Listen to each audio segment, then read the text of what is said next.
So அடுத்த வாரத்தில் இதே மாதிரி யாத்திராகம் நான் வந்து குரூப்பில் போட்டுக்க எத்தனை பேர் பார்த்தீங்கன்னு தெரில.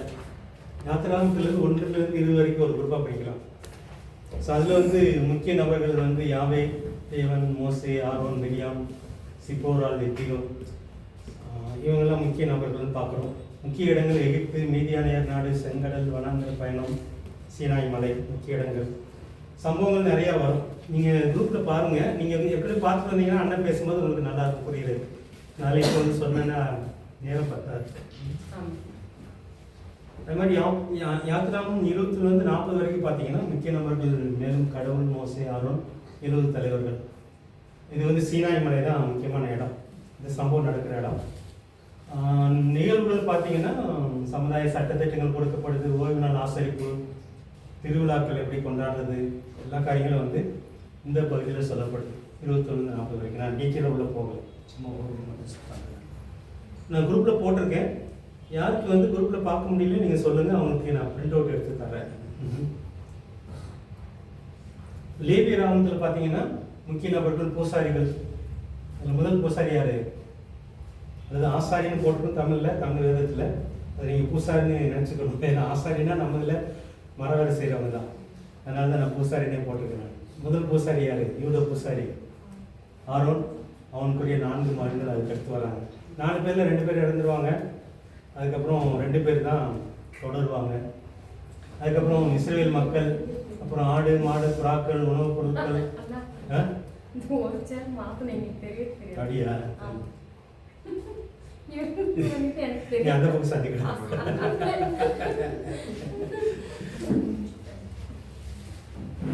அடுத்த காலம் அரேஞ்ச் பண்ணும்போது வேறு மாதிரி பார்க்கலாம். லேவி ராமத்தில் முக்கிய இடங்கள் பார்த்தீங்கன்னா இது சீனாய் மலை தான். ஆசரிப்பு கூட எகிப்துலேருந்து கிளம்பி வர்றாங்க. ஒரு வருஷத்தில் சீனாய் மலையில் வந்து அங்கே தான் நிறைய சம்பவங்கள் நடக்குது. இந்த சீனாய் மலைக்கு ஓரை மலைன்னு சொல்லுவாங்க, கடவுளுடைய மலைன்னு பேர் இருக்குது. நான் அங்கே தான் தேவன் வந்து இறங்கி வந்து மக்கள்கிட்ட பேசுகிறத பார்க்குறேன். அப்புறம் சர்வாங்க தகன பலி, சமாதான பலி, அப்புறம் 5 விதமான பலிகள்லாம் இருக்குது. ஸோ லேவியர் ஆகமும் கொஞ்சம் படிக்கிறதுக்கு கஷ்டமாக இருக்கும்.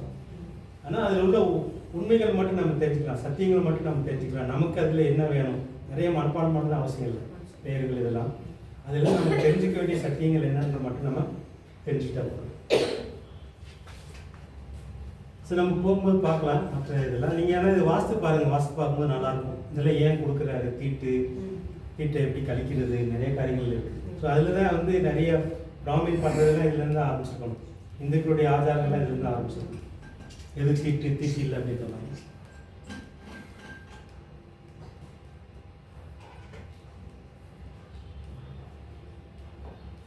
அப்புறம் என்னாகமும் கொஞ்சம் போராடிக்கும் வாசிக்கிறதுக்கு.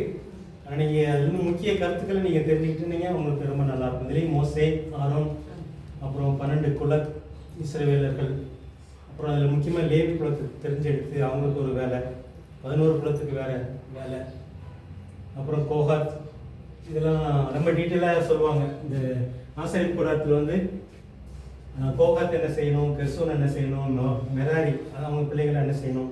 இங்கே ஆரம்பித்தது வந்து இயேசு வர வரைக்கும் அந்த சந்ததிகள்லாம் தொடரும். அவங்க அந்தந்த வேலையை தான் செய்யணும். இந்த மாதிரி லேவி குலத்துலேருந்து அந்த பூசை வேலைகளை யார் என்னென்னு செய்யணும்.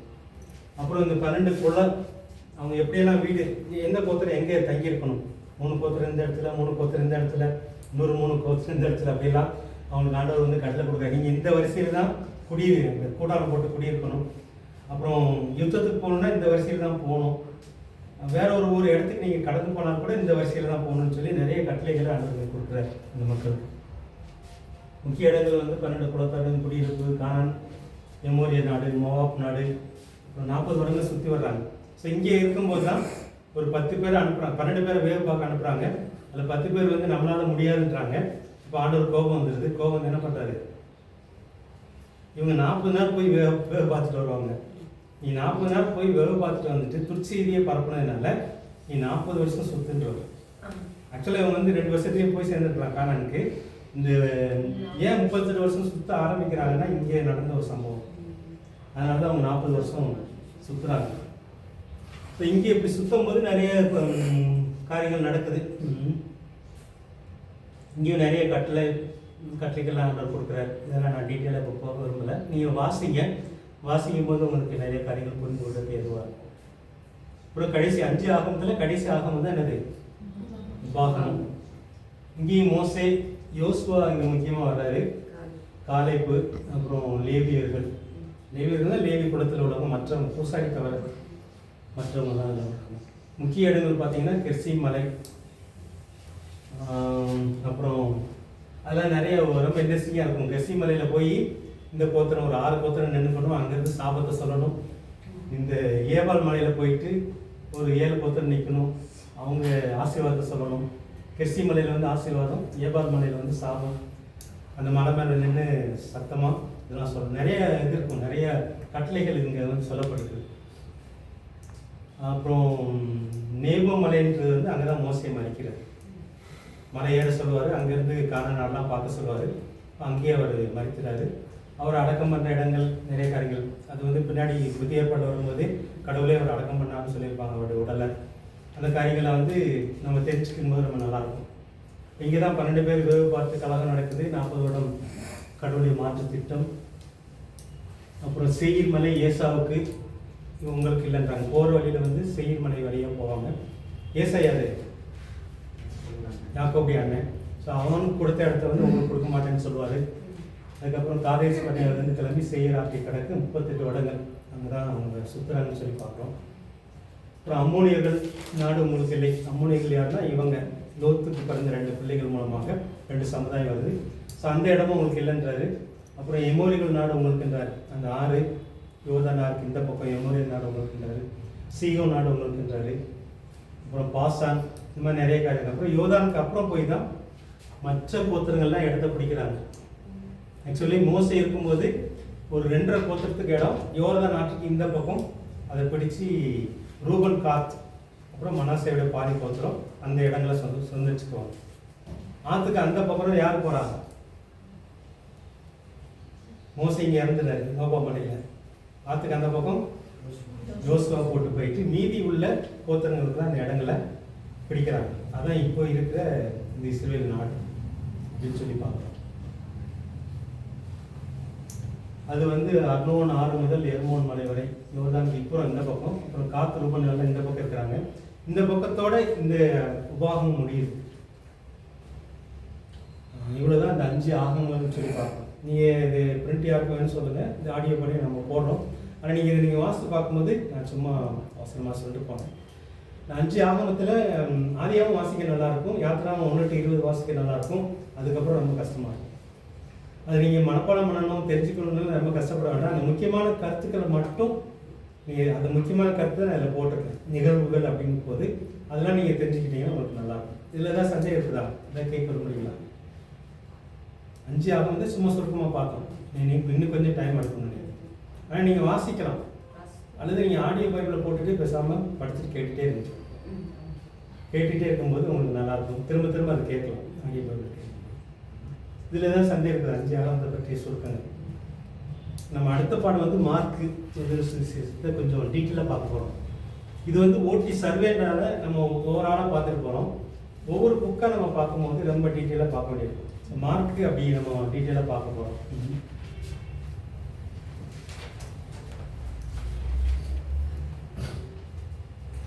மார்க்கில் மொத்தம் 16 அதிகாரங்கள். சரியா? 16 அதிகாரத்தில் எத்தனை வசனங்கள் இருக்குது? 678 வசனங்கள் இருக்குது. இந்த நம்பர்லாம் நீங்கள் மனசில் வச்சுக்கணும். வந்து ரொம்ப முக்கியமாக இல்லை. ரெஃபரன்ஸ் எல்லாம் வந்து நமக்கு கண்டுபிடிக்கிறதுக்காக தான். அந்த நம்பர்ஸு, வசனங்கள் இதெல்லாம் ரொம்ப நீங்கள் நேரம் செலவு பண்ண வேணும். அது உள்ள சத்தியங்கள் தான் ரொம்ப நமக்கு முக்கியம்னு சொல்லி பார்க்குறோம். முதல் அதிகாரம் இது எப்படி பார்க்கலாம் அப்படின்ற மாதிரி இது ஒரு மெத்தட். பல வழியில் வந்து நம்ம வேதத்தை தியானிச்சுக்கலாம், பிரித்து தியானிக்கிறது. மார்க் 1ஆம் அதிகாரத்தில் வந்து இயேசு என்ன செய்கிறாருன்னா, சீடர்களை சேர்த்து கொண்டு மக்களுக்கு கடவுளுடைய சேவையை துவங்குகிறார். அந்த அதிகாரத்தை நீங்கள் தலைப்பு வச்சிங்கன்னா இப்படி வைக்கலாம், வேறு தலைப்பும் கொடுக்கலாம். இதில் கொஞ்சம் ஒரு மாதிரி இருக்குது. இப்போ உங்களுக்கு தெரியுதா? பார்க்குறதுக்கு பெருசாக இருக்கும். மேலே கொஞ்சம் தூக்கி வச்ச. ஆமாம், இது வேறு ஸ்க்ரீன் போட்டால் நல்லாயிருக்கும். இது ஒரு வேஸ்டே கட்டிடும் மாற்ற வழியே இருக்கலாம்.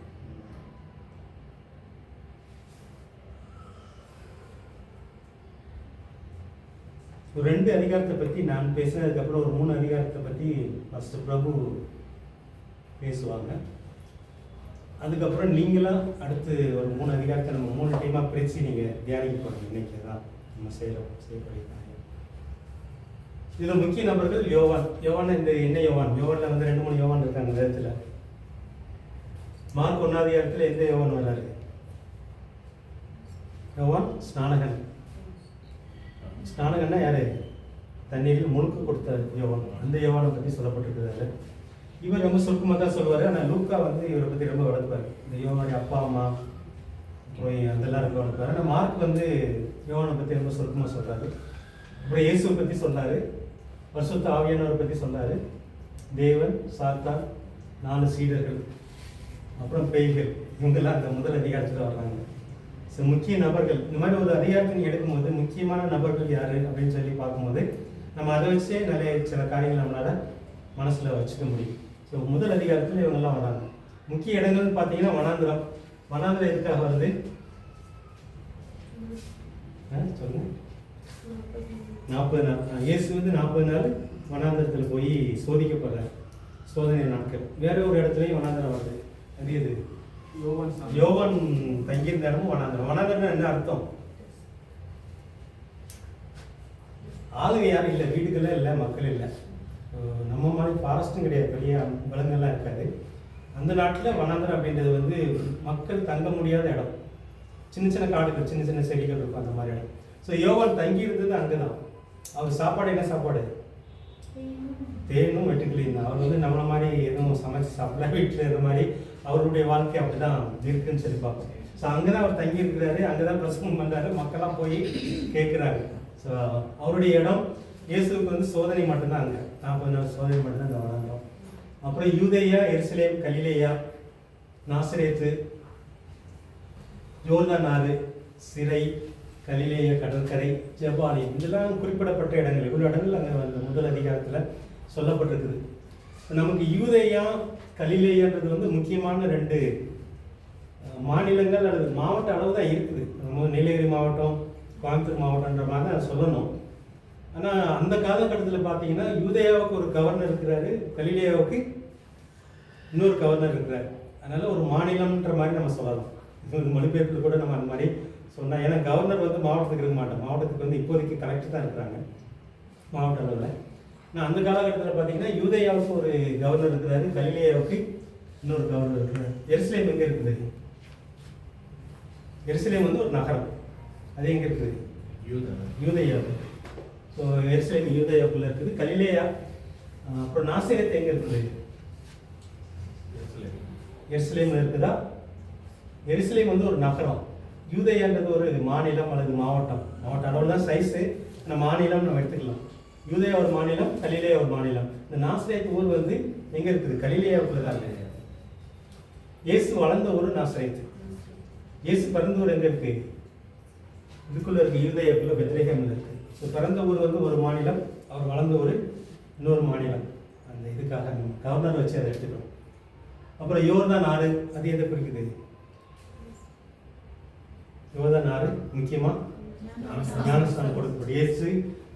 பொதுவாக வந்து யோவான் எல்லாருக்குமே ஞானஸ்தானம் அங்கே தான் கொடுத்துட்டு இருக்கிறாரு. இயேசு அங்கே தான் வந்து ஞானஸ்தானம் எடுக்கிறார். யோர்தான் ஆறு. இந்த ஆறை தான் வந்து இஸ்ரேல் மக்கள் கடந்து வராங்க. அந்த ஆறு ரொம்ப முக்கியமானு சொல்லி பார்க்குறோம். அப்புறம் சிறையில் வந்து யார் இருக்கிறாங்க? 1ஆம் அதிகாரத்தில் யோவான் ஸ்நானன் சிறைக்குள்ள போடுறாங்க. அந்த முதல் அதிகாரத்தில் கலிலேயா கடற்கரை எதுக்காக வருதாங்க? கலிலேயால ஒரு கடல்னு சொல்லுவாங்க. அது பெரிய ஒரு ஆறு தான், பெரிய ஏரி. அது ஆறுல ஏரி.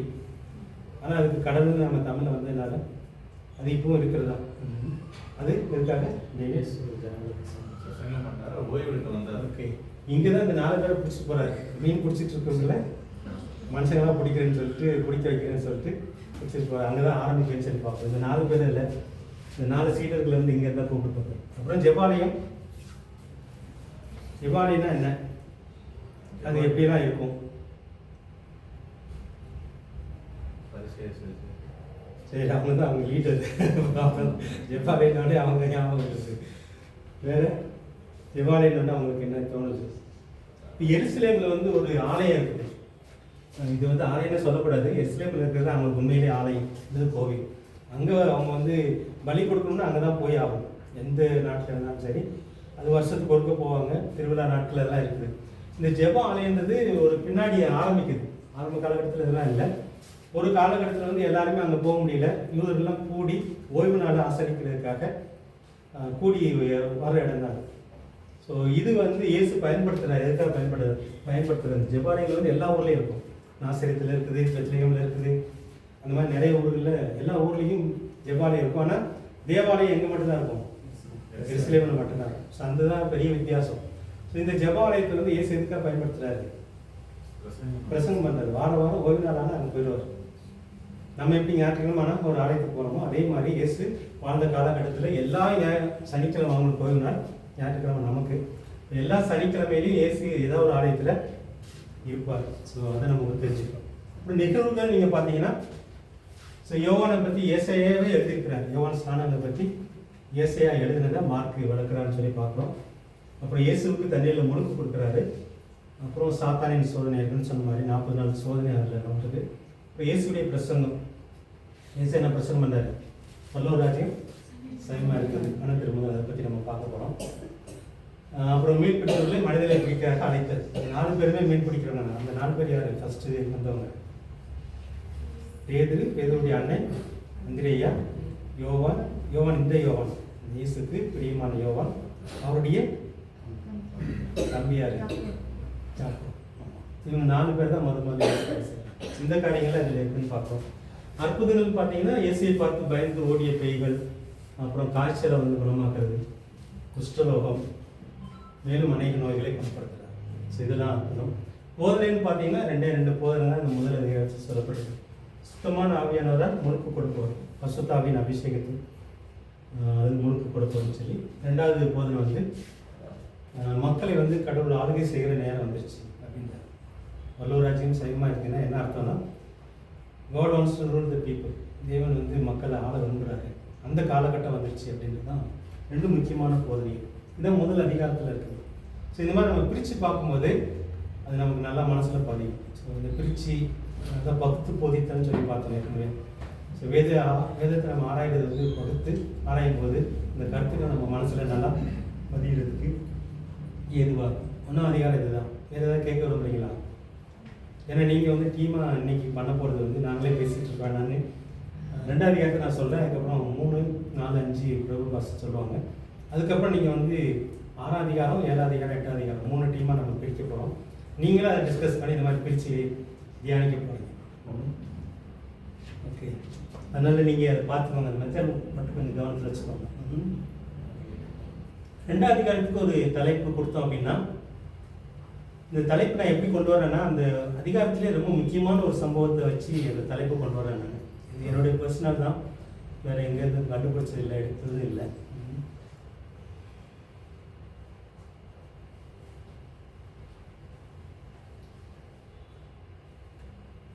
ஓகே, 2ஆம் அதிகாரத்தில் நபர்கள் பார்த்தீங்கன்னா திரும்ப இயேசு 4 பேருங்கிறது வந்து திமிர்வாத நோயாளியோடு சேர்த்துக்கோங்க. ஒரு காலையில் வந்து மேதிக்கு ஒரு சந்தேகம், திமிர்வாத நோய்னா என்ன திமிர்வாத நோய்? ஏதாவது புது பழைய தமிழ் நமக்கு புரியாத மாதிரி இருக்கும். திமிர்வாத நோய்னா என்ன? பேரலிட்டிக் தான். கை கால் ஊனம், நடக்க முடியல. அவனால் நடக்க முடியாதனால 4 பேர் தூக்கிட்டு வரதை பார்க்குறோம். கட்டிலோட தூக்கிட்டு வந்துடுறாங்க இயேசு. அதுக்கப்புறம் பரிசேயர்கள், லேவி இங்கே சேர்றாரு. லேவியோட இன்னொரு பேர் மத்தேயு, அவர் தான் மத்தேயு எழுதுவார். அப்புறம் ஆயக்காரர்கள், பாவிகள், யோவனுடைய சீடர்கள், பரிசேயரின் சீடர்கள், இவங்கெல்லாம் அதில் வர்றாங்க. 2ஆம் அதிகாரத்தில் வர்றாங்க. பரிசேயர் தான் யார்? பரிசேயர்கள் தான் யார்? அவங்க வந்து குருக்கள்னு சொல்ல முடியாது, ஒரு பிரிவு. 2 செக்டாக இருக்கிறாங்க. இஸ்ரேல் மக்கள் வந்து உபதேசத்தின் அடிப்படையில் 2ஆக பிரிஞ்சுறாங்க. இதில் இந்த பரிசேயர் என்ன சொல்லுவாங்கன்னா, ஏஞ்சல்ஸ் இருக்கிறாங்க, செத்ததுக்கப்புறம் ஒரு வாழ்க்கை இருக்குது அப்படின்னு நம்புறவங்க தான் பரிசேயர். பவுலும் இந்த பரிசேயர் என்னத்தை, இந்த பிரிவு, அது ஒரு செக்ட்னு சொல்லுவாங்க. இப்போ எப்படி பெந்தேகோஸ்தே இந்த மற்றது இருக்குது, அதே மாதிரி இயேசு வாழ்ந்த காலகட்டத்தில் பரிசேயர் ஒரு கூட்டம், இன்னொரு கூட்டம் வந்து இதை நம்பாதவங்க யாரு? சதுசேயர். அவங்களுக்கு வந்து செத்துட்டா மனுஷன் வாழ்க்கை முடிஞ்சிச்சு, ஏஞ்சல்ஸ் எல்லாம் கிடையாது. ஸோ அப்படின்ற நம்பிக்கை, இந்த நம்பிக்கை அடிப்படையில் 2 குரூப்பாக இருக்கிறாங்க. யூதர்களே 2 குரூப்பாக பிரிஞ்சுறாங்க. இயேசு வாழ்ந்த காலகட்டத்தில் அப்படி இருக்கிறாங்க. ஸோ அவங்க ஒரு குரூப் வராங்க. அப்புறம் ஆயக்காரர்கள் யாரு? ஆயக்காரர்கள் ரோமருக்கு வரி வசூலிச்சு கொடுக்குறவங்க. ஆக்சுவலாக வரி வசூலிப்பது புதிய மொழிபெயர்ப்பில் போட்டிங்கன்னா டேக்ஸ் கலெக்டர்ஸ். அவங்க வரி நம்ம ரோமர்களுக்காக வரியை வாங்கி கொடுக்குறவங்க, இஸ்ரேல் மக்கள்கிட்ட வரி வாங்கி கொடுக்குறோம். பாவிகள்னா யாரு? ஆயக்காரரோட சேர்ந்து பாவின்னு வந்திருக்கு. பாவினா யார்? அவங்க கணக்கில், இந்த பரிசேயர் கணக்கில் யூதர் அல்லாதவரும் பாவிகள் தான். ஆமாம், அவங்க கூட கடவுள் இல்லை, அதனால அவங்க பாவி. வேற கோயில்னால மீறினவங்க வேற. முக்கியமாக இந்த லேவியை பாவியாக பார்க்குறாங்க.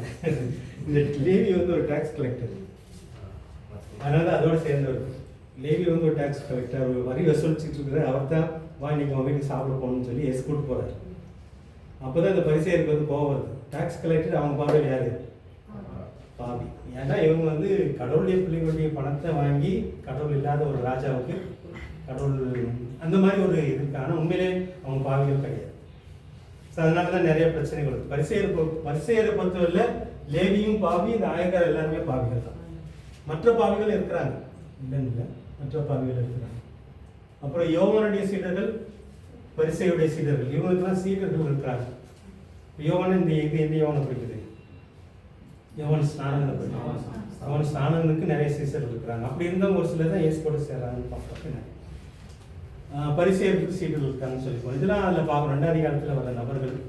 இடங்கள் பார்த்தீங்கன்னா கப்பர்நகூம் வீடு, அப்புறம் இயேசு கடல் அருகே போகிற காரியங்கள், அப்புறம் லேவியின் வீடு. ஏன்னா இங்கே தான் அங்கே விருந்து சாப்பிட போகிறார். இந்த லேவியை கூப்பிட்டுட்டு அவங்க வீட்டுக்கு சாப்பிட போகிறார்.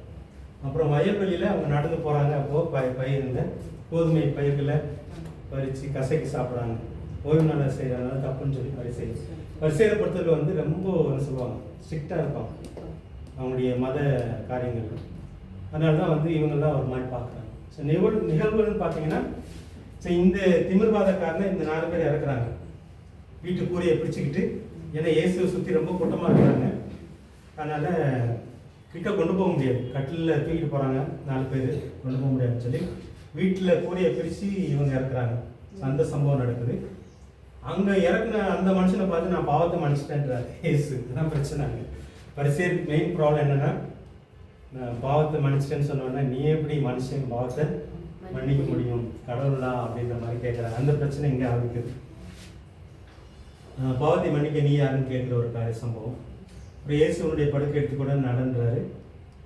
அவன் நடந்து போகிறான், ரொம்ப ஆச்சரியப்படுறாங்க. ஆனால் அதெல்லாம் பெருசாக தோணலை. பரிசேயருக்கு வந்து இதெல்லாம் பெருசாகவே தோணலை. மக்களுக்கு அது பெருசாக தோணுது அப்படி அவன் நடந்து போகிறது. அப்புறம் லேவியை கூப்பிட்டு அவன் வீட்டில் போய் சாப்பிட்றாரு. அங்கே பரிசேயர்கள் பாவிகளோடு எப்படி சாப்பிடலான்னு பிரச்சனை பண்ணுறாங்க. இயேசு வந்து எப்படி பாவிகளோட அப்படின்னா இந்த டேக்ஸ் கலெக்ட் பண்ணுறவங்களோடையும் மற்ற பாவிகளோட எப்படி சாப்பிடலான்னு. ஸோ அற்புதங்கள் வந்து பார்த்தீங்கன்னா உழவன் நடந்து போகிறது தான் பார்ப்போம்.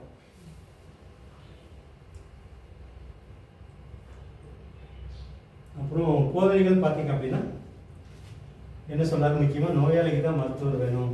பாவிகளுக்கு எப்படி நோயாளிக்கு ஒரு மருத்துவர் தேவை, அதே மாதிரி பாவிகளுக்கு ரட்சகர் தேவை அப்படின்னாரு. அப்புறம் உபவாசம், பழைய உபதேசம், புதிய உபதேசத்தை பற்றி பேசுகிறார். இப்போ பரிசேயர் என்ன பண்ணுறாங்க அப்படின்னா குழப்பறாங்க பழைய உபதேசத்தை. அதனால தான் நம்ம பழைய உடன்படிக்கை புதிய உடன்படிக்கை நம்ம பார்த்தோம். ஸோ பழசை கொண்டு வந்து புதுசோட ஒட்டு போட்டு பார்க்குறாங்க. இந்த புதிய உடன்படிக்கையை பற்றி இயேசு பேசுகிறாரு. ஆனால் அவங்கெல்லாம் எதை பிடிச்சிட்டு இருக்கிறாங்க, பழைய உடன்படிக்கையில் உள்ள காரியங்களை பிடிச்சிட்டு இருக்கிறாங்க. ஸோ அந்த உபதேசத்தை முக்கியமாக சொல்கிறாரு. அது விளக்குறதுக்காக வந்து ஒரு பழைய துணியில் புது துணியை ஒட்டு போட்டு தைச்சா எப்படி பழைய துணி புது துணியை கிழிக்குமோ அதே மாதிரி பிரச்சனை இருக்குது அப்படின்றாரு. அப்புறம் பழைய தோல் பையிலே புதிய திராட்சை பழ சாரை நம்ம ஊற்றி வச்சோம் அப்படின்னா அது வந்து விரிவடையும் போது விரிவடைய முடியாமல் அந்த தோல் பையை கிழிச்சிடும். புது திராட்சை பழத்தை புது தோல் பை தான். இது வந்து அவங்க நடைமுறையில் இருக்கிற ஒரு காரியங்கள். இந்த துணி தைக்கிறது, ஒட்டு போட்டு தைக்கிற பழக்கம் இருக்குது. அதுக்கப்புறம் பழச்சாறை வந்து திராட்சை பழச்சாறை தோல் பையில் ஊற்றி வைப்பாங்க. அப்போ புதிய தோல் பையை ஊற்றி வச்சாங்கன்னா இந்த பழச்சாறு வந்து விரிவடையும். அது வந்து குளிக்கும்போது விரிவடையும். ஆனால் பழைய பையில் ஊற்றுனாங்க, அது ஏற்கனவே விரிவடைந்த தோல் பை, அதில் நீ புது சாரை ஊற்றுனீங்கன்னா விரிவடையும் போது பிச்சுக்கணும். ஸோ இந்த அவங்க நடைமுறையில் இருக்கிற ஒரு சம்பவத்தை வச்சு இது வளர்க்குறாரு. புது உபதேசத்தை நீ புதுசாக பயன்படுத்தணும், நீ புதிய மனுஷனாகி அதெல்லாம் பயன்படுத்தணும். பழைய மனுஷனுக்குள்ளே வந்து புதுசை வச்சுட்டு நீ ஒட்டு போடுற மாதிரியோ ஒப்பேத்துற மாதிரி வாழ்ந்தீங்கன்னா கஷ்டம் அப்படின்றத வளர்க்குறாரு. பரிசெய்கிறது வளர்க்குறது தான் முக்கியமான உபதேசம். ஸோ 2 அதிகாரத்தில் இந்த காரியங்கள் இருக்குது. இதில் ஏதாவது சந்தேகம் இருக்குதா? ஏதாவது கேட்க விரும்புறீங்களா? ரொம்ப வரீங்களா? அவர் டைப் பண்ணல, அவர் சொல்லும்போது நான் டைப் பண்ணிக்கிறேன். இதெல்லாம் உங்களுக்கு அந்த குரூப்பில் நான் போட்டுறேன். அடுத்த 3 அதிகாரத்தை பார்த்துட்டு நீங்களாம் பண்ண போறீங்க. அடுத்து ஒரு 3 அதிகாரம். 2 அதிகாரத்தை கொடுத்து தெளிவாக சொல்லியிருக்கிறாங்க. அவர் கொடுத்த தலைப்பு அதே தான். 3வது பாடத்திற்கு தலைப்பு அதுதான். காலங்களுக்கு அப்பாற்பட்டு வாழ கடவுள் தெரிந்தெடுத்த அவருடைய குடும்பத்தாரும் அவர்களை வழிநடத்தும் தலைவர்களும் பாஸ்டர் கொடுத்துருந்தாங்க. அதே தான் தலைப்பு தான். அதில் சொல்லப்பட்டிருக்க காரியம், முக்கியமான நபர்கள் ஃபர்ஸ்ட் யாருன்னு சொன்னால் இயேசு கிறிஸ்து முதலாவது காரியம். 2வது சூவின கையுடைய ஒரு நோயாளி, ஒரு அதோட வியாதிப்பட்ட ஒரு மனுஷன் முதலாவது வந்திருக்கிறார். அந்த 3ஆம் அதிகாரம் அதனுடைய அடுத்ததாக சூமின கையுடைய ஒரு நோயாளி, அது 1ஆம் அதிகாரம் 1-2 வசனத்தில் பார்க்க முடியும். அடுத்ததாக பரிசேயர்கள் 3வது காரியம். அடுத்து சீஷர்கள், இயேசு கூட இருந்த சீஷர்கள். அடுத்து ஏரோதியர்கள் அவர் பேரை எப்படி சொல்லணும்னு சொன்னால், ஏரோது கூட இருந்த அவர் ஆளுகை செய்யும்போது அவர் கூட இருந்த வம்சமும் அவர் கூட இருந்த அரசியல்வாதிகளை சேர்த்து எல்லாம் சேர்த்து ஏரோதியர்கள் சொல்லலாம். அடுத்ததாக பார்க்கும் பொழுது தீரு சீதோன் மக்கள். தீரு சீதோன் மக்கள். தீரு சீதோன் அப்படின்றது 2 பட்டணம். அந்த பட்டணத்துள்ள மக்கள். அது 3ஆம் அதிகாரம் 8 வசனத்தை நீங்கள் வாசிச்சு பார்க்க தெரியும். அடுத்ததாக கலிலேயா இருந்த மக்கள். இப்போ பாஸ்டர் சொன்னது போல நிறைய மக்கள் அதே போல தான். கலிலேயா, யூதேயா, எருசலேம், இதுமேயா, யோர்தான், இங்கே எல்லா இடத்துல இருந்தும் வந்த மக்கள்.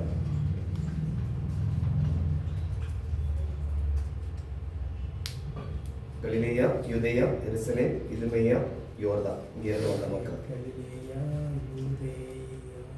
எருசலேம், இதுமேயா, யோர்தான். இதில் வந்து எருசலேம் தவிர மீதியெல்லாம் வந்து ஒரு டிஸ்ட்ரிக்ட் மாதிரின்னு வச்சுக்கோங்க. அப்புறம் புரியும். எருசலேம் மட்டும்தான் நகரம். இதுமேயா, இன்னொன்று சொன்னீங்க எருசலேம், இதுமேயா, யோர்தான். ஓகே. இங்கிருந்து வந்த மக்கள்.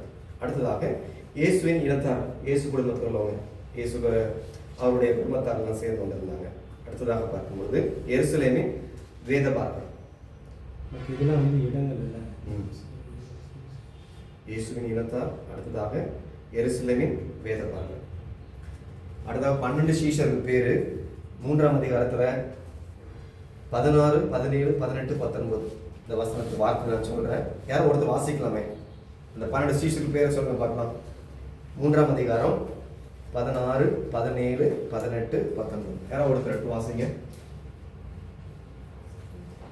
12 சீஷர்கள், அவர் கூட இருந்த அந்த 12 சீஷர்கள் இயேசு அவங்களை பிரித்தெடுத்து அவர்கள் யோரேனில் சீமோன் இவருக்கு பேதுரு என்கிற பெயரிட்டார்.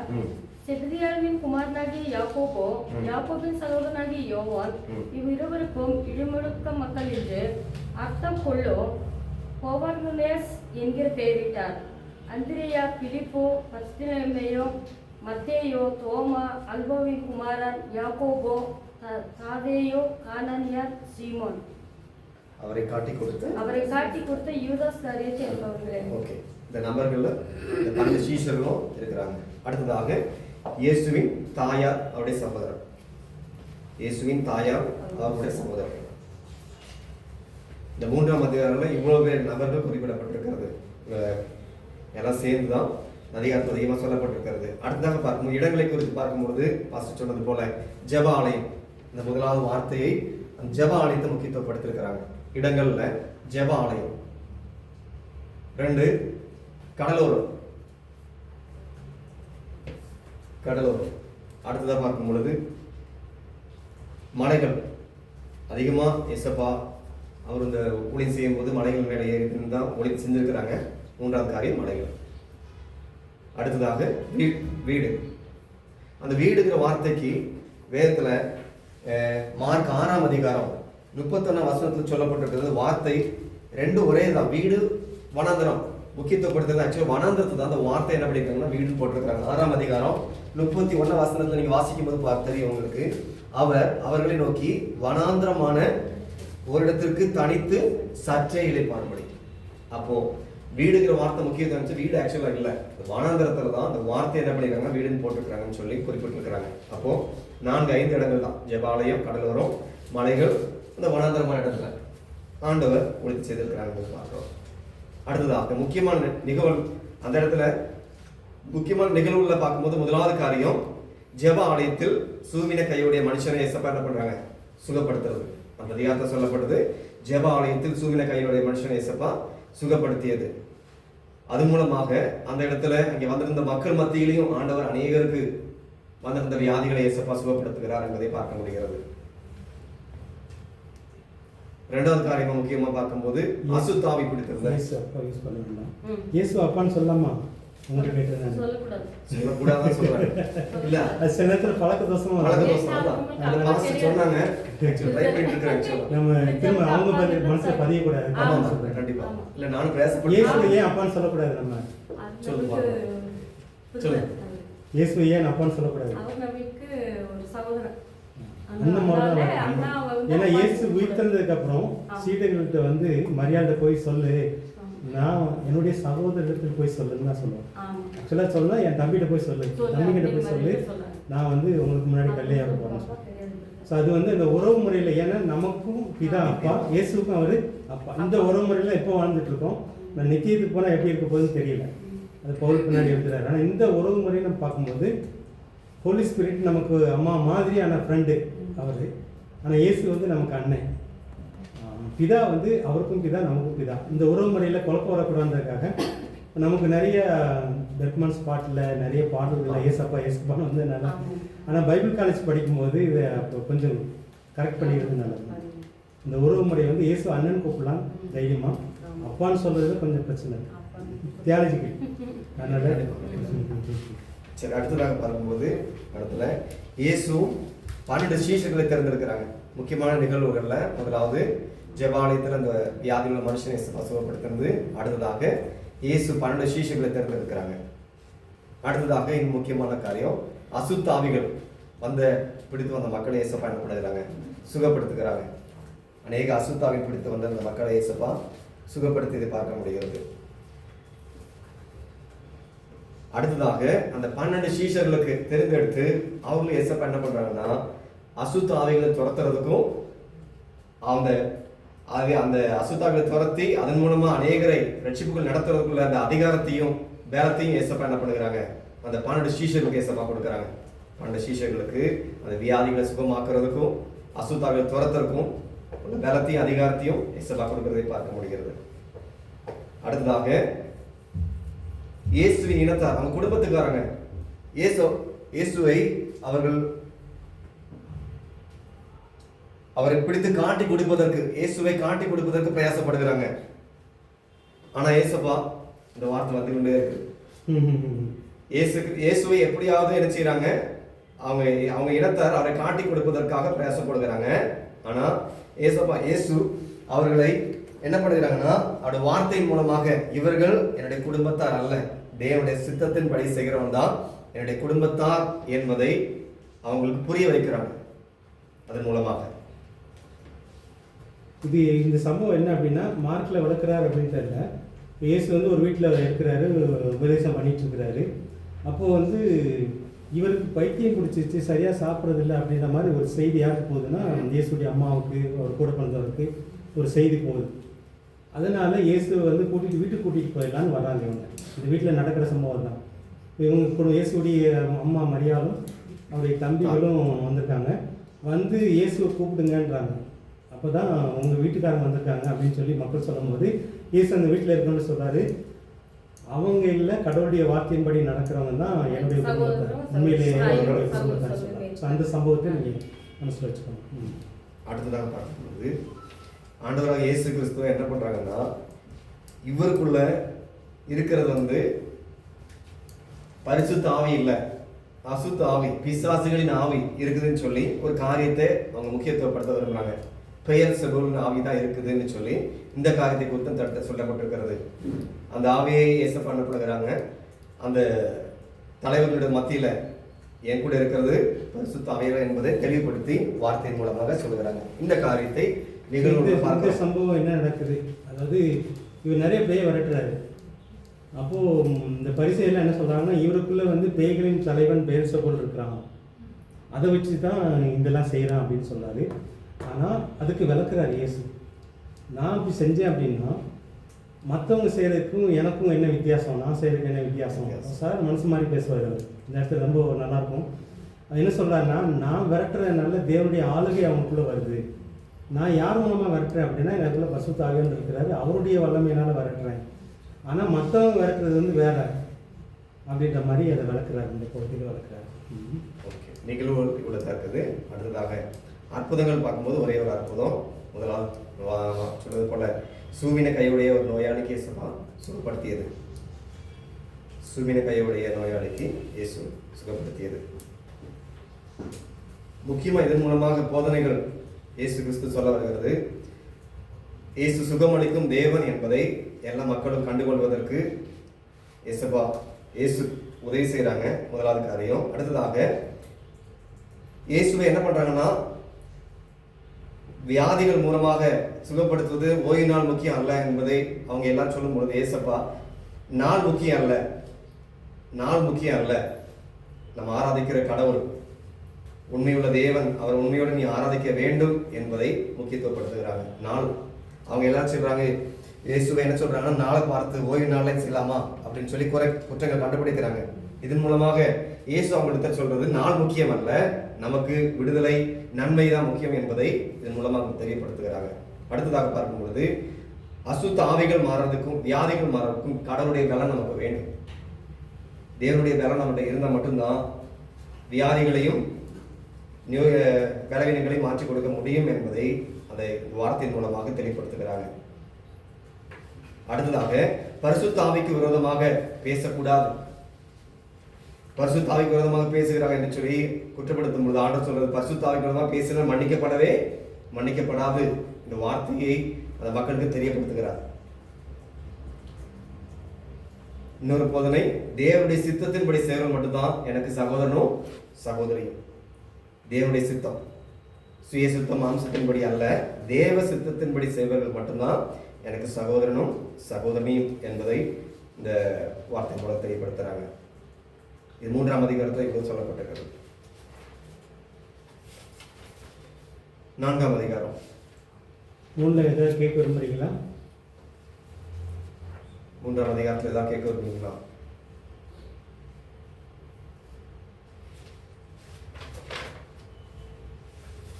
நான்காம் அதிகாரத்தின் தலைப்பு, விதைகளுக்குள் உள்ள சக்தி பல மடங்கு வளம் தருவது போலவே கடவுள் வார்த்தைகளுக்குள்ளும் அந்த சக்தி இருக்கு.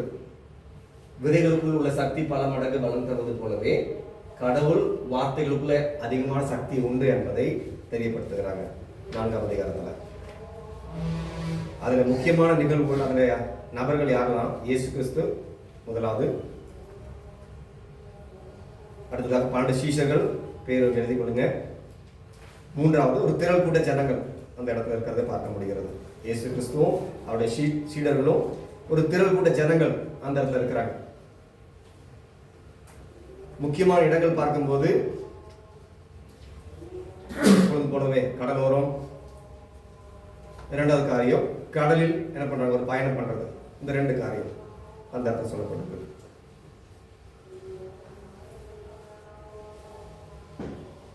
நிகழ்வுகள். 3வது நிகழ்வு, கடலோரம் நின்ற படகுல இயேசு என்ன படகுறாங்க, ஏறி அந்த மக்களுக்கு சத்தியத்தை போதிக்கிறாங்க. முதலாவது காரியம், கடலோரம் நின்ற படகுல இயேசு ஏறி சத்தியத்தை போதிக்கிறாங்க.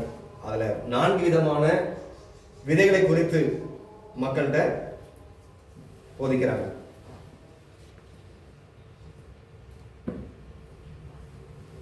அடுத்ததாக கிறிஸ்துவே ஒளி, கடுகு விதை, வளரும் வித்து. இந்த 3 இந்த ஊமைகளை இந்த அதிகாரத்தை சொல்லி இதன் மூலமாக அந்த ஒளியை குறித்தும் இந்த கடுகு விதை வளரும் வித்து இந்த 3 காரியங்களை சொல்லி ஒளி, கடுகு விதை, வேற என்னது? வளரும் வித்து அவங்களுக்கு சத்தியத்தை தெளிவாக எடுத்து சொல்கிறாங்க. முக்கியமான நிகழ்வுகள் அந்த இடத்துல பார்க்கிறோம். அடுத்ததாக பார்க்கும் பொழுது கப்பலில் ஆண்டவராக இயேசு கிறிஸ்துவும் அவருடைய சீஷர்களும் ஒரு படகுல பயணம் பண்ணி கொண்டிருக்கிறாங்க. அப்பொழுது பெரிய ஒரு சொல்காட்டு வருகிறது. அதன் மூலமாக ஆண்டவர் அவர்களை பாதுகாக்கிறார். இந்த காரியத்தை அந்த 4ஆம் அதிகாரத்தில் சொல்லியிருக்கிறது. வந்து பாதுகாப்பு கொடுத்ததையும் அவங்க மூலமாக இந்த சத்தியத்தை தெளிவுபடுத்துகிற ஆபத்துல என்னை நோக்கி கூப்பிடு என்ற வார்த்தையை உறுதிப்படுத்துவதற்காக அதை அதட்டி, இந்த காற்றை அதட்டி, அதன் மூலமாக ஆண்டவர் கூட இருக்க எப்பொழுது நம்ம கூட இருக்கிறார் என்பதை உறுதிப்படுத்தி காண்பித்திருக்கிறாங்க. அற்புதங்கள், இது ஒரே ஒரு அற்புதம் தான். சுழல் காற்றை அதட்டி பாதுகாப்பு கொடுத்தது அற்புதங்கள். இதில் உள்ள போதனைகள் அந்த விதை நிலம், நீங்க வாசித்திருப்பீங்க, அதிகமாக வாசித்திருப்பீங்கன்னு நினைக்கிறேன். விதை நிலம் குறித்து விளக்கமும் அதனுடைய பலன்களையும் ஏசப்பா எடுத்து சொல்லிக்கிறாங்க.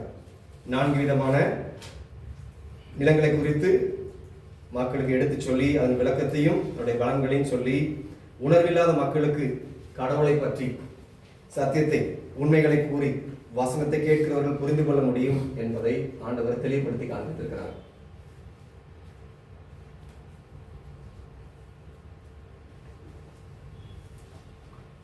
அந்த வளரும் வித்து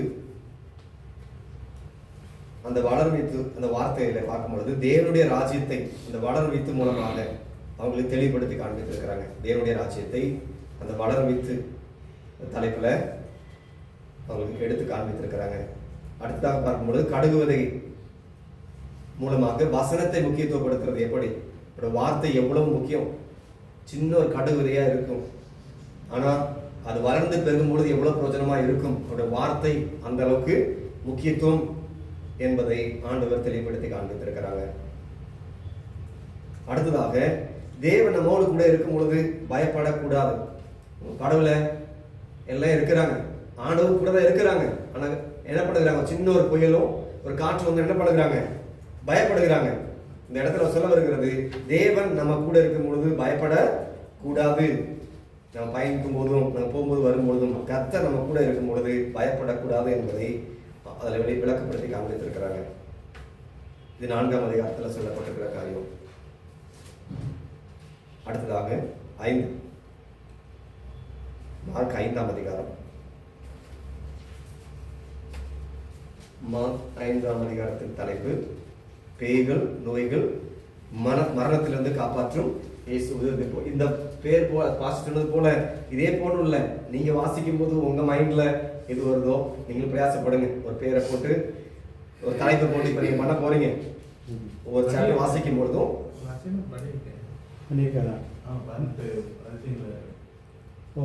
அதிசயங்கள் மட்டும் லிஸ்ட் எழுதிருக்கீங்களா? ஓகே.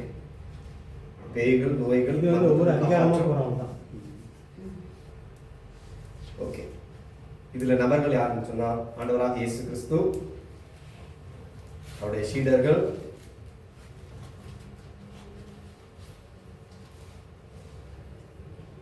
அசுத்த ஆவியுள்ள ஒரு மனுஷன், பன்றி மேய்ப்பவர்கள், அடுத்ததாக யவீரு, பேதுரு, யாக்கோபு, யாக்கோபின் சகோதரன் யோவான், யவீருடைய மனைவி, இயேசுவோடு வந்தவர்கள். நிறைய பேர் வந்திருந்தாங்க. யவீருவின் மனைவி, இயேசுவோடு வந்தவர்கள். இந்த நபர்கள் இடங்கள் பார்க்கும்போது எல்லா இடத்துலையும் சொல்றது போல கடலோரம், இரண்டாவது கதறினருடைய நாடுன்னு சொல்லும்போது ஃபர்ஸ்ட் வார்த்தை நாடுல பெரிய சிட்டி, நாடுன்னா அந்த ஒரு பகுதி, ஒரு மாநிலம், மாவட்டம் சொல்லிக்கலாம். ஓகே. அடுத்ததாக தெக்கப்போலி என்ற ஒரு இடம். தெக்கப்போலி தெக்கப்போலி அப்படின்னா அந்த பாஷையில் 10 பட்டணங்கள். அதாவது தெக்க அப்படின்னா 10 எப்படி கிரேக்க மொழின்னு நினைக்கிறேன். தெக்கப்போலிக்கு வந்து 10 பட்டணங்கள் உள்ள ஒரு இடம். அதே பைபிள் அதுலேயே வந்திருக்குன்னு நினைக்கிறேன். மார்க்கில் வந்துருக்கா வேறு இதில் வந்துருக்கேன். மற்ற வருஷத்தில் வந்து தெக்கப்போலி எவருடைய வீடு இடங்கள் எவருடைய வீடு எவருடைய வீடு எவருடைய வீடு கடலோரம் கதிரின் நாடு தெக்கப்போலி எவரு வீடு. இதில் முக்கியமான நிகழ்வுகள் பார்க்கும்பொழுது கல்லறையிலிருந்து இந்த பிரேத கல்லிருந்து இருந்து வந்த ஒரு அசுத்தங்கள் ஒரு மனுஷனை ஏசப்பா என்ன பண்ணுகிறாங்க, சுகப்படுத்துகிறாங்க. சுகப்படுத்தும் பொழுது அங்கே பந்தி மேய்ப்பர் பார்த்து என்ன பண்ணுறாங்க, இயேசு கிறிஸ்துவை அந்த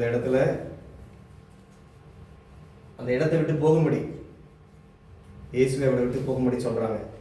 காரணம் இந்த சம்பவம் யாருக்கா ஞாபகத்துக்கு தான் சொல்ல முடியுமா? சொல்லுங்க பாருங்க இந்த சம்பவத்தை ஷார்ட்டாக கொஞ்சம் இன்ட்ரெஸ்டிங்கானது.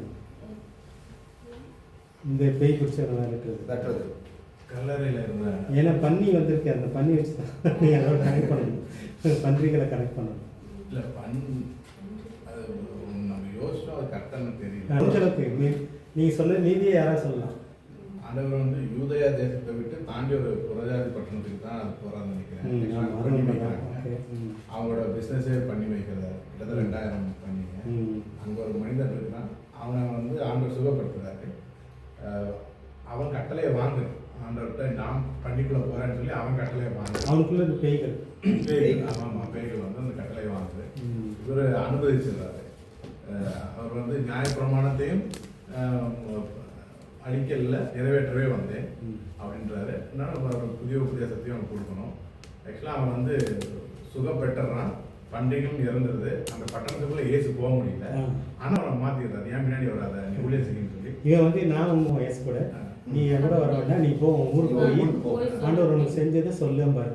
அந்த அனுப்பின இடம் தான் தெக்கப்போலி. தெக்கப்போலின்றது வந்து அந்த 10 நகரங்கள் உள்ள ஒரு ஏரியா தெக்கப்போலி. ஸோ இது எல்லாமே கனெக்ஷன் இருக்காங்க தான் கேட்டேன். எல்லாம் வந்துருச்சு, எல்லா விஷயமும். அந்த அசுத்தாவை பிடித்த மகனை என்ன பண்றதுன்னா புத்தி தெளிய வச்சு அவங்களுடைய இடத்துக்கே தன் சொந்த நாட்டுக்கு சென்று தேவனுடைய வார்த்தைகளை சொல்லும்படியாக வைத்தாங்க. நீங்கள் பொதுவாக இந்த மாதிரி சாப்டர் பண்ணிக்கிறேன், ஏன்னா ஸ்டோரி தெரிஞ்ச ஸ்டோரி தான் நம்ம பண்ணுறோம். ஸோ அதை கனெக்ட் பண்ணி பார்க்கும்போது நல்லாயிருக்கும், இந்த இடங்கள் ஆள்கள் கனெக்ட் பண்ணி பார்க்கும்போது. அப்புறம் அடுத்ததாக இயேசு கிறிஸ்து எவர் வீட்டுக்கு செல்லும் பொழுது ஒரு பெருமாளுள்ள ஸ்திரீ கேச பண்ணப்படுகிறாங்க, சுகப்படுத்தியது. எவரி வீட்டு கதை யாருக்கு தெரியும் சொல்லுங்க பார்க்கலாம். எவருக்கு அது தெரியுமா? எவரி வீட்டு கதை நீங்கள் எதாவது கேட்கல, அவங்களே பேச வச்சு. ஒரு சில 4 பேருக்கு நீங்கள் மொத்தம் 15 பேர் இருக்கீங்கன்னா ஒரு 5 பேருக்கு தெரியும், 10 பேருக்கு தெரியாது. நாங்கள் சொல்கிறது நீங்களே சொல்லிடுவீங்க, அவ்வளோதான். சரி, இந்த சம்பவத்தை இது நடந்த சம்பவம் சொல்லுங்கள் பார்க்கலாம். விட்டதே மற்றவங்க சொல்லுங்கள், யாராவது ஒருத்தர் சொல்லுங்க. ஜானி சொல்கிறாங்க, வேறு யாராவது அவர் எப்படி சொல்லிட்டாரு நிஷா?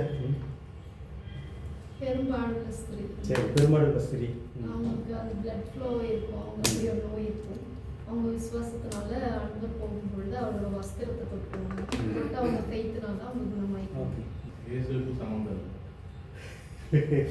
இன்னும் கொஞ்சம் அந்த ஸ்டோரியை கொஞ்சம் இன்ட்ரெஸ்டிங்காக சொன்னால் எப்படின்னா, இந்த மாதிரி ஒரு கூட்டம் ஆக்சுவலாக என்ன நடக்குது அப்படின்னா, இவர் யபீர் வந்து கூப்பிட்றாரு, எங்கள் வீட்டுக்கு வாங்க, என் பிள்ளை சோமலாமல் இருக்கிறா, என் பிள்ளை நீங்கள் தொட்டு குணமாக்குங்கன்னு கூப்பிட்றாரு. சரி போகலான்னு இவர் கிளம்பி போகிறாரு. ஒரு கூட்டம் அவர் கூட போயிட்டே இருக்கும்போது தான் இவளும் அந்த கூட்டத்தில் போகிறான். இப்போ இவளுக்கு வந்து இப்போ பெண்கள் வந்து இப்போ பொதுவாக ஆண்களோட அவங்க கலாச்சாரத்தில் அப்படியெல்லாம் நெருக்கமாக நடக்க முடியாது. அதுவும் ஒரு போதகரை போய் தொடலாம் முடியாது, கிட்டலாம் போக முடியாது. ஆனால் இவர் போகிறா, இவளுக்குள்ள ஒரு நம்பிக்கை வந்துகிட்டே இருக்குது. என்ன நம்பிக்கைன்னா, நான் அவரை தொட்டுட்டேன்னா எனக்கு குணமாயிடும், அவரை தொட முடியலன்னா அட்லீஸ்ட் அவர் ட்ரெஸ்ஸை பிடிச்சிட்டேன்னா எனக்கு இந்த வியாதி சரியாகின்ற நம்பிக்கை அவளுக்குள்ள வந்துகிட்டே இருக்குது. அது ரொம்ப நாள் அவளுக்கு அந்த வியாதி 12 வருஷம் நிறைய செலவு பண்ணுறா, எல்லாத்தையும் விற்று செலவு பண்ணுறா, நோய் குணமாக்கலை. ஆனால் இவர் இயேசு பற்றி கேள்விப்பட்டுட்டு இந்த கூட்டத்தோடு அவள் போகிறான். அப்போ தான் எப்படி முண்டி அடித்து உள்ளே போனான்னு தெரியல, கூட்டமாக நெருங்கி போய் இயேசுடைய ட்ரெஸ்ஸு தொட்டுறான். அப்போ அவளுக்கு சோகமாயிடும். ஸோ அந்த சம்பவம் இடையில நடக்குது. இப்போ இந்த சம்பவம் நடக்கும்போது எவரி வீட்டிலேருந்து 2 பேர் வருவாங்க, இவரை கூப்பிட்டு வர வேண்டாம், அவன் பிள்ளை செத்துருச்சு, அதனால் ஏன் அவரை கஷ்டப்படுத்துகிறார், அவர் அனுப்பிடு. அப்போ இயேசு எவர்கிட்ட என்ன சொல்லுவாங்க, நம்பிக்கை இருக்குது, அவன் மகன் பழப்பா அப்படின்னு. ஸோ இந்த சம்பவம் அதுக்கப்புறம் தான் வீட்டுக்கு போகிறாங்க, வீட்டில் போட்டு நடக்கிற சம்பவம் நல்லா இருக்கும், இன்ட்ரெஸ்டிங்காக இருக்கும். அதான் நீங்கள் பண்ணும்போது அந்த நிகழ்வுகளை இதோட சேர்த்து எழுதிக்கங்க நிச்சயமாக. நீங்கள் பேசும்போது அந்த மாதிரி அது வந்து எப்போ 2000 வருஷத்துக்கு முன்னாடி நடந்த சம்பவம் தான். நம்ம அந்த ஆவியானவர் நம்மளை கிட்ட பார்க்க வைப்பாரு. இந்த சம்பவத்தை பார்க்கும்போது நமக்குள்ள அந்த விசுவாசங்கள் அது அந்த தீட்டுன்னு சொல்லி அவளை வந்து ஒதுக்கி வச்சிருப்பாங்க கூடாது. அது அடுத்தது. ஆனா போவா. தீட்டு உள்ளவங்க வந்து அந்த மாதிரி போகக்கூடாது. அது ரொம்ப முக்கியமானது. இயேசு சுகமே கொடுத்துருக்க மாட்டாரு. சுகம் பெற்றதை தான் இயேசு அறிஞ்சிருப்பாரு. இவர் உடம்புல இருந்து ஒரு வல்லமை அங்க அதை உணர்றாரு. இவங்க சொல்ல யார் என்ன தொட்டதுன்னு கேட்பாரு. அப்போ சீசர்கள்லாம் இவ்வளவு கூட்டம் நெருக்கிட்டு வருது, எப்படி யார் உங்களை தொட்டதுன்னு எப்படி கேட்குறீங்க அப்படின்னு கேட்கும்போது இல்ல என் உடம்புல இருந்து வல்லமை போச்சு. அவர் தெரியாம வல்லமை போயிருச்சு. ஸோ நம்முடைய விசுவாசம் வந்து அவருடைய இதையும் மேற்கொள்ள முடியுன்ற மாதிரி நிறைய சத்தியங்களா இல்லை. நமக்கு அந்த அளவுக்கு விசுவாசம் இருந்துச்சு அப்படின்னா அவருக்கே தெரியாம அவருடைய வல்லமை நம்மளால அனுபவிக்க முடியும். அந்த மாதிரி சத்தியங்களா இருக்கு. அந்த விசுவாசத்தை குறித்து சொல்லும்போது பார்க்கும்போது அந்த எவர் வீட்டுக்கு போகும்போது இன்ஃபர்மேஷனாக படிக்கல, நம்ம வாழ்க்கைக்குள்ள அது கொண்டு வர்றாங்க. அதுதான் எவர் மூலம் அவர் போகும்பொழுதே அந்த மகள் சுகம் பெற்று எவரையும் எஸ்எப் என்ன பண்றாங்கன்னா உறுதிப்படுத்துறாங்க. விசுவாசத்தை உறுதிப்படுத்தி எவர் வீட்டுக்கு கடந்து சென்று எவர் மகளை தொட்டு எசப்பா சுகப்படுத்துறாங்க. அந்த அடுத்ததாக அற்புதங்கள், இயேசு கிறிஸ்து செய்த அற்புதங்கள் 3 அற்புதங்கள் பார்க்க முடியுது. அசுத்தாவில மனுஷனை புத்தி தெளிவடைய செய்கிறது. அற்புதம், அசுத்தாவில மனுஷன் இந்து குணமடைகிறது. 2வது பெரும்பாடுள்ள ஸ்திரீ இயேசுவை தொட்டு சுகமடைகிறது. 2வது அற்புதம்.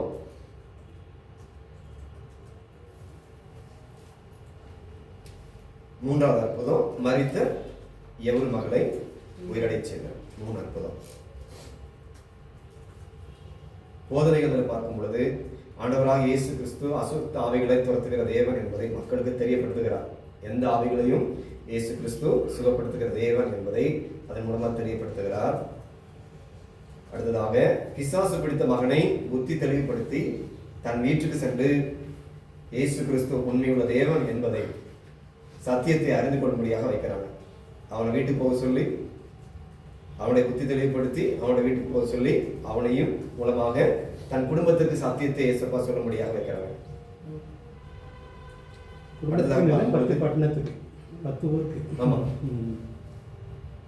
அடுத்ததாக இயேசு கிறிஸ்து நோய்களிலிருந்தும் மரணத்திலிருந்தும் விடுவிக்கிற தேவன் என்பதை இதன் மூலமாக தெரியப்படுத்துகிறார்.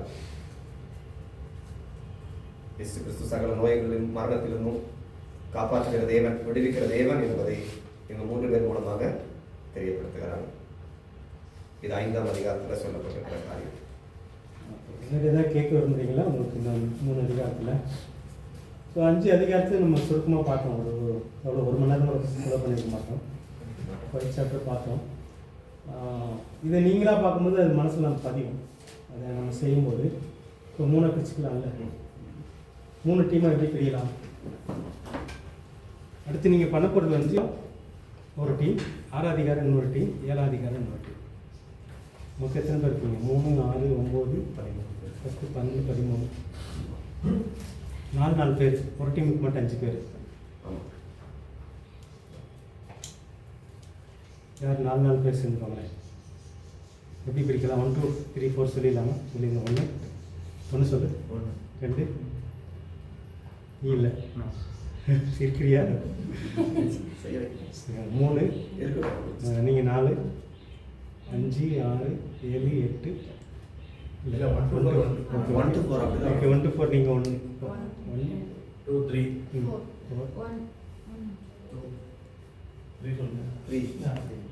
4 நீங்கள் 1. அப்போ 1 ஒரு டீம் வந்துருங்க பார்க்கலாம். சேர்ல அப்படியே மாற்றிக்கலாம். அப்படியே ரவுண்டாக போட்டுங்க. ஒரு டீம் அந்த 2 ரூமுக்குள்ளேயும் உட்காந்துக்கலாம். நீங்கள் ஒரு டீம் உட்காந்துக்கலாம். 1 ஒன்றா சேர்த்துருங்க. 2 ஒன்றா சேர்த்துருங்க. 3 ஒன்றா